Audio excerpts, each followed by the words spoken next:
umukuru w'inama nkenguzamateka Nyiteka Emmanuel Sinzohagera yaruguye mu Hotel Royal Palace mu gisagara ca Bujumbura ibikorwa vy'inama zo kugurura hamwe no guhanahana ivyiyumviro kubijanye n'ivyabaye mu Burundi mu mwaka w'1972.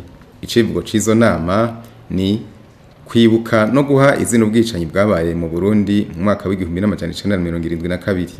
Nyiteka Sinzohagera yisunze raporo y'umugwi wo kumenya ukuri no kunywanisha abarundi severe yaronkejwe kwigengerezo ry'indwi nzero no mwaka yamenyesheje ko biboneka ko leta y'ico gihe ariyo yateguye kwica abenegihugu bayo. Ati harageze ko leta iha izina ubwo bwicanyi kugira ngo abenegihugu ababuza ababo n'amakungu babimenye na cane urwaruka. Umukuru w'inama nkenguzamateka yavuze kandi ko hageze ko Uburundi bukurikiza akaroro k'ibindi bihugu mu gushira mu ngiro amasezerano mpuzamakungu yo mu mwaka w'1948 ajanye no gukinga hamwe no guhana ivyaha bijanye n'ihonyabwoko. Iyo nama yari yitabwe n'abashinga amateka hamwe n'abakenguzamateka, abaserukira leta, bamwe mu baserukira ibihugu vyabo mu Burundi, abaserukira imigambwe yemewe n'amategeko, abaserukira amahuriro y'abakenyezi n'urwaruka n'abandi. Uwahoze arongoye Burundi Nyakubahwa Sylvestre Ntibantunganya yaremesheje ibikorwa by'uwo munsi aramenyesha abegwa n'ubwo bwicanyi bwabaye mu mwaka w'1972 hamwe n'imice y'abarundi bagandaguwe, akongera agashikiriza icokorwa kugira ngo hatuzwe ubwicanyi bw'ihonyabwoko.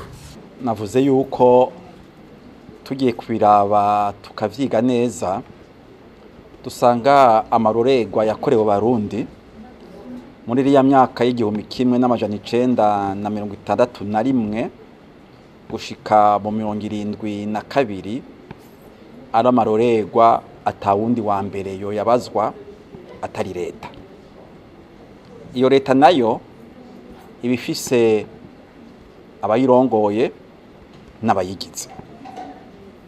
Leta rero ibazwa ivyabaye mu mwaka w'1972 ni leta yari irongowe na President Michael Micombero. Ikindi mvuga nuko abagiriwe nabi niyo leta bava mu mice yose y'Abarundi.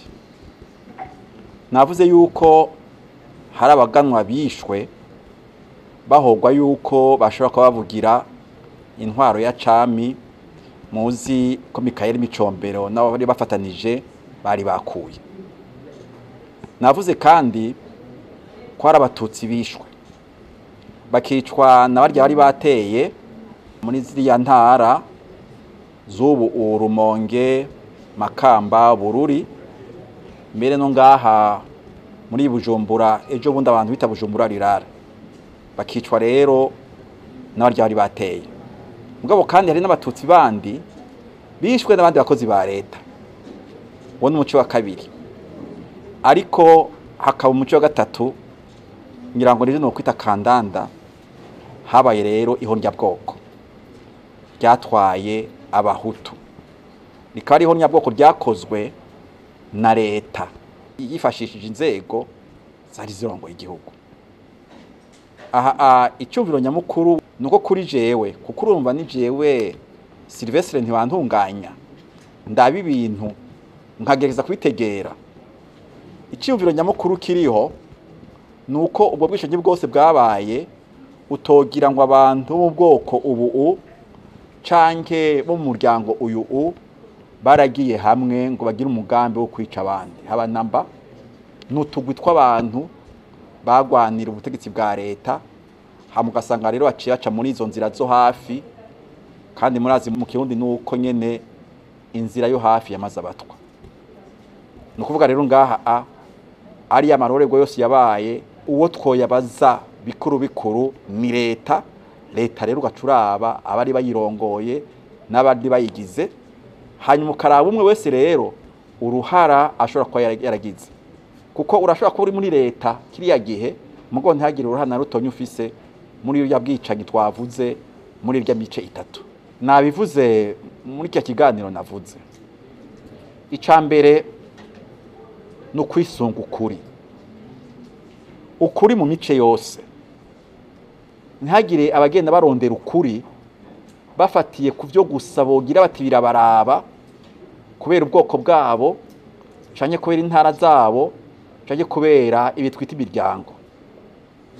Dufatire ku kuri ku vyagiye bisesereza abarundi. Ica kabiri, uko kuri kumenyekanye, kwita ubwo bwicanyi amazina akwiye dushingiye ku kugene amabwirizwa y'igihugu cyacu cy'u Burundi abivuga, eka n'amabwirizwa mpuzamakungu. Mwumvise ko navuze yuko ivyo ngiye kuvuga bishingiye ku vyagiye nsoma muri imyaka 40 iheze. 40 iheze. Mwumvise ko navuze yuko hari ubwicanyi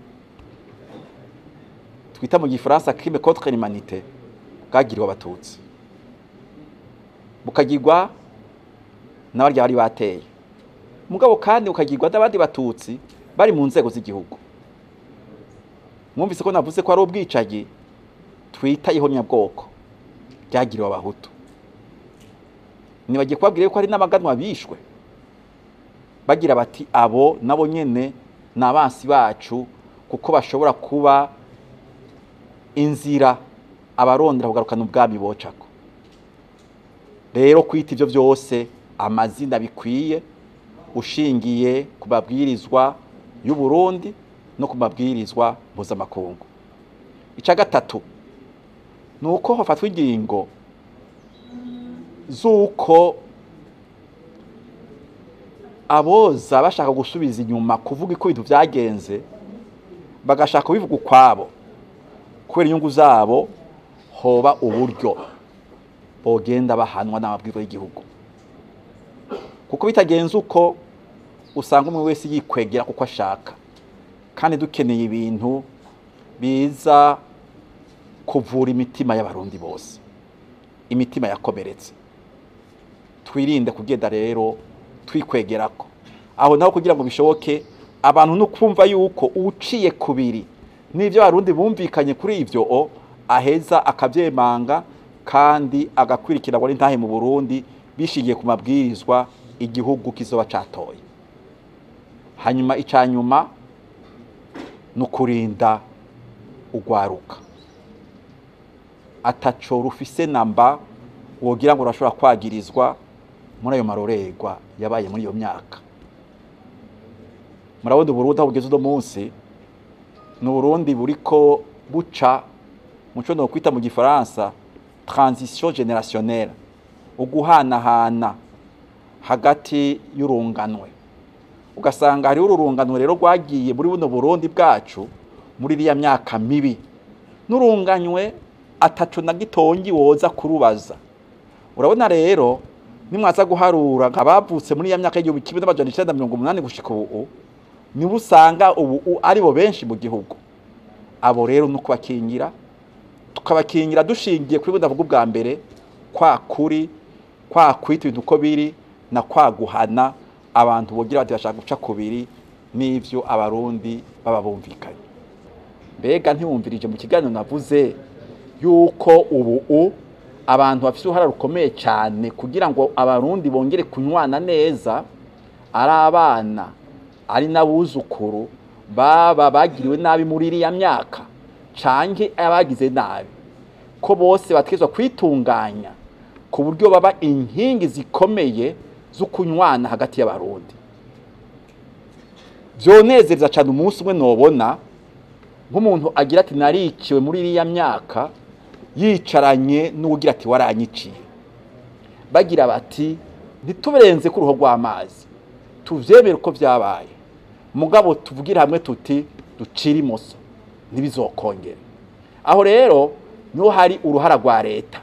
Wavyumvise mu kiganiro natanze, navuze yuko leta itizwa kwiyumvira imigambi itomoye, itizwa kugenda ishingiyeko mu kugenda itunganya igihugu kugira amarorerwa nk'ari yatwaciyemwo ntazokongere muri kino gihugu cacu.